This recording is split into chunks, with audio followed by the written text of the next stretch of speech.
Hai, selamat datang di Indo Rasmi Channel. Balik lagi dengan aku, Mr. R di sini.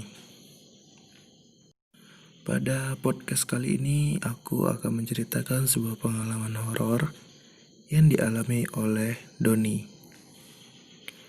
Jadi, mari kita simak ceritanya.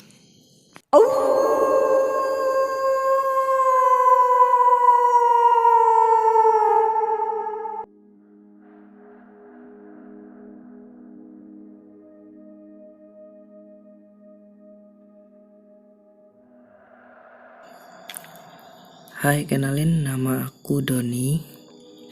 Pada cerita kali ini aku akan menceritakan sebuah pengalaman horor yang aku alami waktu SMA dulu. Saat ini aku sudah bekerja, sudah memiliki rumah tangga juga, sudah berkeluarga. Namun aku ingin menceritakan pengalaman yang pernah aku alami dulu. Aku bersekolah di sebuah SMA, dimana aku sekolah itu jauh dari kampung halaman.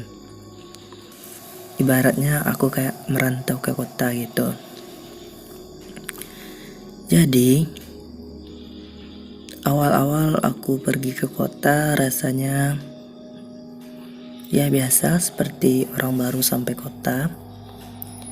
Dan di sana aku ngekos di dekat sekolah.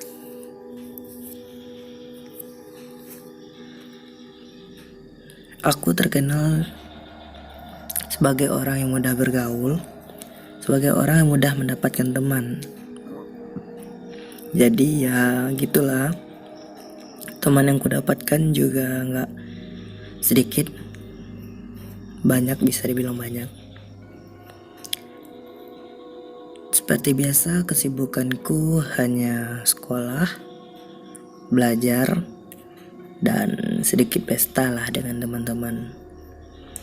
Jadi ini cerita waktu aku mengikuti sebuah pesta di rumah teman, di kosan temanku. Waktu itu aku sudah kelas 2 atau kelas 3, aku juga sudah mulai lupa. Jadi waktu itu seorang temanku mengadakan sebuah pesta kecil. Di kosnya ada senior yang sudah tamat, jadi ibaratnya kami pisah gitulah. Jadi dia ngadain pesta di kos tersebut. Waktu itu pestanya gak terlalu meriah, cuma didatangi oleh teman-teman dekat. Dan kebetulan waktu itu juga hujan. Aku sampai di tempat pesta, biasa nebeng mobil sama teman. Terus sampai di sana, pesta seperti biasa, masih ya biasa lah, nggak ada gangguan, nggak ada hal-hal aneh. Cuman teman aku yang punya mobil ini pulang duluan karena ditelepon orang tuanya, perlu katanya. Dan ya kami biasa aja, ya udah pulang deh gitu. Pesta berjalan sampai jam 10, tapi malam itu hujan belum berhenti, masih lebat banget. Ya borok pulang jalan kaki, naik motor aja udah pasti basah. Jadi sekitar jam 10-an pesta mulai usai. Di situ tinggal aku dan beberapa orang teman-teman. Jadi teman aku yang kos itu nanya, "Kalian mau pulang apa nginap aja nih?" Ya gimana ya, waktu itu sebenarnya lebih ingin milih pulang, tapi karena hujan ya udah bilang aja kami nginap di sini gitu. Nah, setelah kami di sana,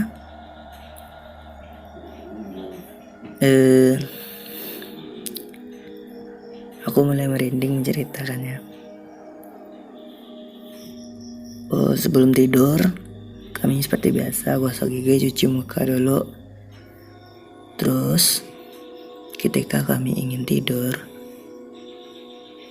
barulah hal aneh itu terjadi.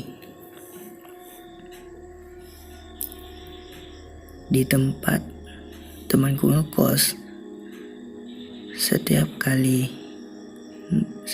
ingin tidur di waktu malam, pasti ada saja kegiatan. Pada saat aku di sana, hal pertama kali yang aku dengar adalah orang sedang mengukur kelapa. Kedengarannya di dapur.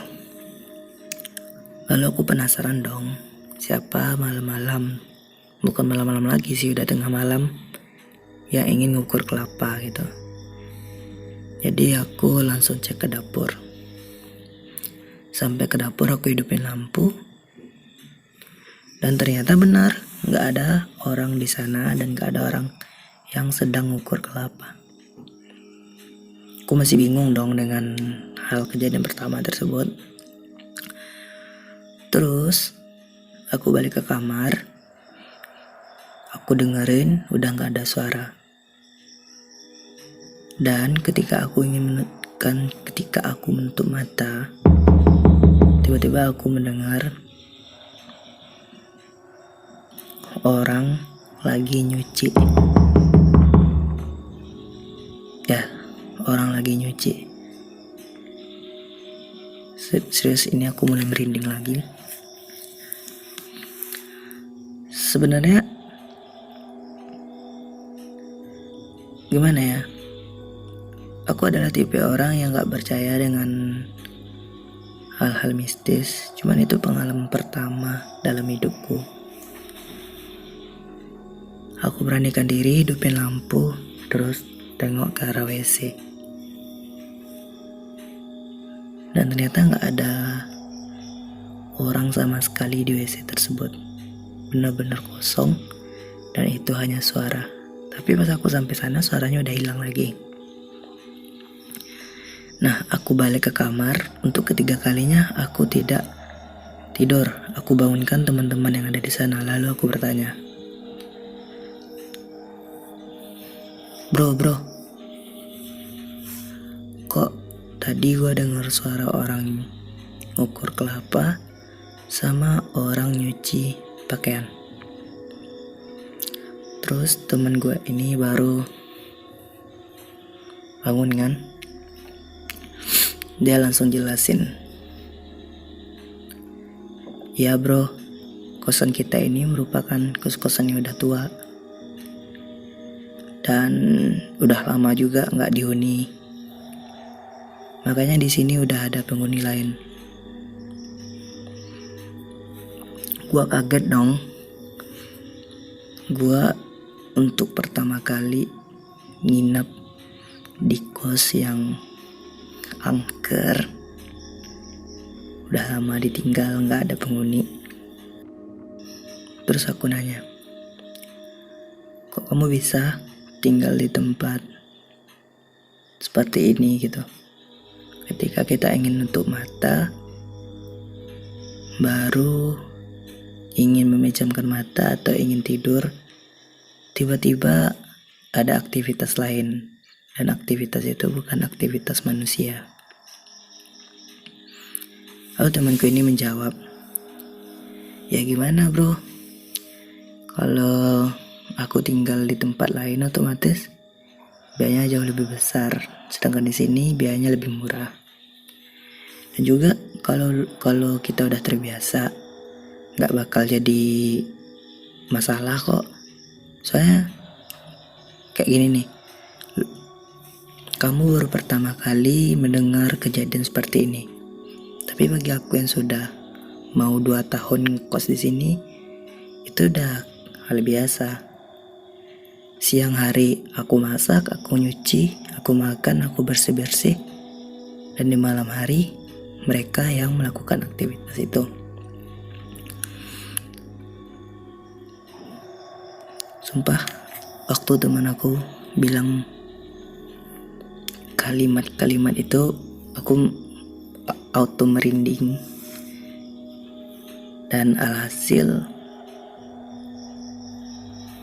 aku hanya bisa mengiyakan cuma ucapannya, karena udah malam, gak mungkin pula kami pulang ke kos karena itu udah larut malam banget.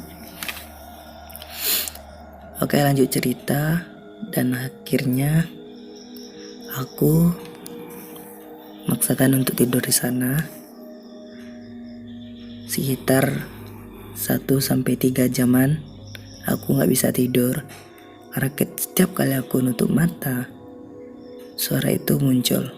Mulai dari orang ngukur kelapa, nyuci pakaian, nyapu, terus orang lagi kayak gebukin kasur. Suara itu benar-benar nyata dan itu benar-benar makhluk gaib yang melakukan gitu.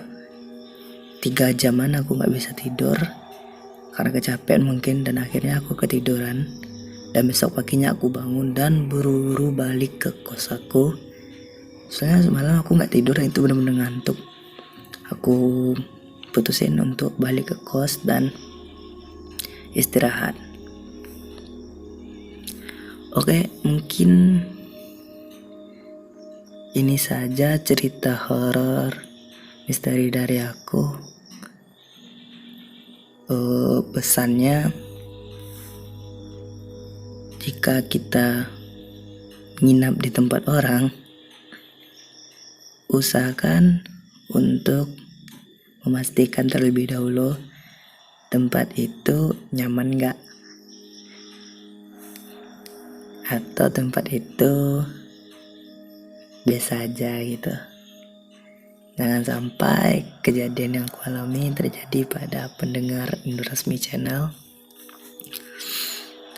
Mungkin bagi sebagian orang ini nggak hal yang menakutkan, namun bagi saya pribadi karena nggak pernah ngalami ini, jadi ini terasa ya gimana ya. Bayangin aja ketika kita ingin tidur dan terjadi aktivitas-aktivitas. Dan juga kita hidup berdampingan, harus saling menghargai. Jangan egois satu sama lain. Mungkin itu cerita dari aku. Terima kasih sudah mendengarkan. Sampai ketemu di lain waktu.